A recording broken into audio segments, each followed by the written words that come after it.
আসসালামু আলাইকুম। এই দেখেন বার্জার রাস্ট প্লাস্টার। এটা হচ্ছে আপনার জং পরিষ্কার করার জন্য।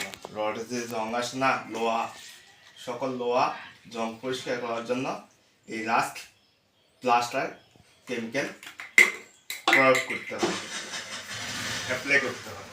দেখেন এই যে এই জায়গায় আপনার যেমন এই দরজার নিচে দিয়ে আছে না, এই দরজার নিচে দিয়ে আপনার এটা দিতে হবে। এখানে তো আপনার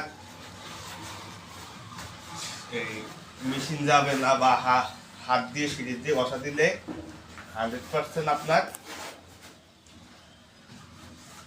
লোহা পরিষ্কার হয় না, জং পরিষ্কার হয় না, লোহার জং। এই দেখেন কিভাবে পরিষ্কার করতেছি। এটা লাগানোর পরে 3-4 মিনিট পরে আমরা শুকনো মার্কিং কাপড় দিয়ে পরিষ্কার করে নেব। তারপরে আধা ঘন্টা থেকে 1 ঘন্টা পরে চেক করবো সিরিজ কাগজ দিয়ে বসা দিয়ে যে 100% আপনার জং পরিষ্কার হয়েছে কিনা। তারপরে আমরা আপনার রঙের কাজ করব 2 ঘন্টা পরে, আধা ঘন্টা পরে ঘষা মাজা দিয়ে, আধা ঘন্টা 1 ঘন্টা পরে ঘষা মাজা দিয়ে আপনার 1 থেকে 2 ঘন্টা পরে আমরা রঙের কাজ করবো। এটা পুরাটাতে দেবো না, যেই জায়গায় আপনার জং আছে ওই জায়গায় দেবো। এখানে আসেন তো ক্যামেরা।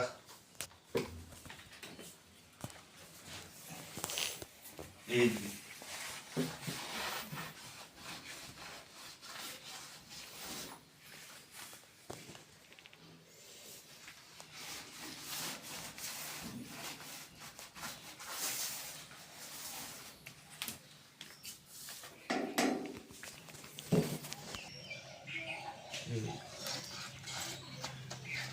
এই জায়গায় দরজার সোকাটের লোহা আছে না, অতিরিক্ত খারাপ হয়ে গেছে। তার জন্য আপনার এখানে দিতে হবে। এগুলো আপনার এই রাস্ট প্লাস্টার লাগানোর সময় অবশ্যই আপনার কাছে আপনার হাতে হ্যান্ড গ্লোভস থাকতে হবে, চোখে সানগ্লাস থাকতে হবে, সেফটি গ্লাস। সানগ্লাস বলতে গ্লাস এগুলো না, এই যে এদিক দিয়ে দেখ করে এই স্টিলের দরজা, এই সোফাটার এই জায়গায় আপনার লাস্ট গ্লাসটা লাগিয়ে দিলাম, যেন আপনার এই জংগুলা তুলে ফেলতে পারি, জং নষ্ট হওয়ার জন্য।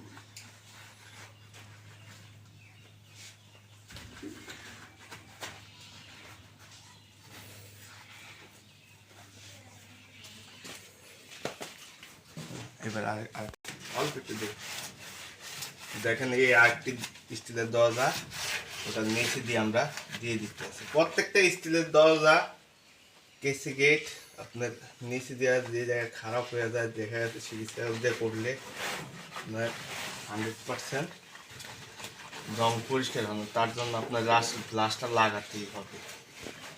লোহার সকল স্টিলের রং করার পদ্ধতি অনুসরণ একই রুলস আছে।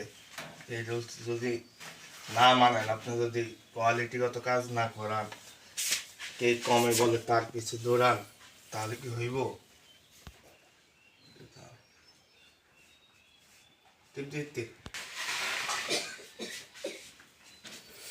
এই দেখছেন এই যে লোহা নষ্ট হয়ে গেছে।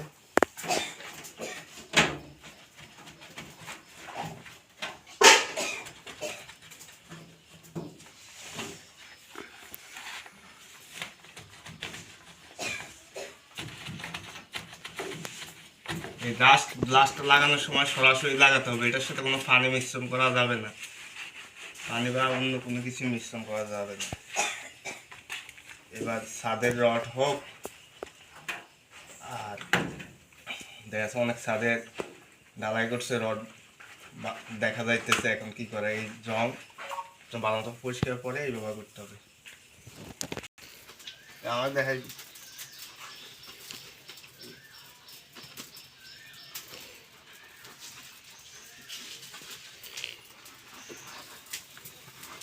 এক জায়গায় ওই দিন দেখলাম আপনার নতুন বিল্ডিং এ গিললে রং করে, দরজা রং করে। এখন ওনারা নর্মাল লোক আনছে কাজে, তো ওনারা হিসাব দিচ্ছে যে আপনার নর্মাল রঙের, যেই রঙের কোনো আপনার বিল্ডিংয়ে লোহা বা দরজা লাগানোর নিয়ম না, সঠিক নিয়ম না। ঠিক আছে, নর্মাল কাজ কাজ করার তো আপনার সাধারণ যারা মিস্ত্রিরা, তো আপনার নর্মাল মালেরই হিসাব দিব। এই হলো অবস্থা।